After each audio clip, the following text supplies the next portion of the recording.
Welcome to our channel. Today we how to log into IRS Practitioner Priority Service, beginner guide step by step clearly. To begin, open your preferred web browser. In the address bar, type in the IRS website URL. Press the enter key to navigate to the site. Once the page has loaded, look for the Services tab in the main navigation menu. Hover over the Services tab to reveal a drop-down menu. From the drop-down menu, click on Practitioner Priority Service. This will direct you to the Practitioner Priority Service webpage. On this page, locate the Login button or link. Click on the Login button to proceed. You will be directed to the login portal for the service. If you are a returning user, enter your user ID and password in the designated fields. If you are a new user, look for a link that says Create an account or register. Click on the registration link to start the account creation. Fill in the required information on the registration form. Make sure to provide accurate details to avoid issues during login. After completing the form, submit it as instructed.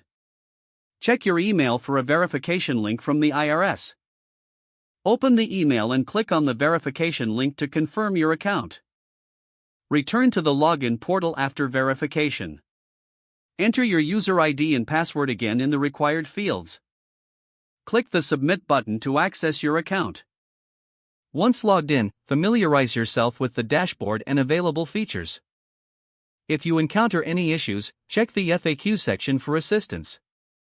You are now ready to use the IRS Practitioner Priority Service. If the page does not load, refresh the browser or try again in a private or incognito window.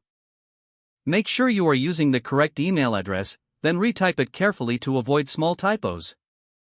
If your password is not accepted, use the reset option and create a new strong password you can remember. Check your spam folder for verification or security emails, then complete any requested confirmation steps.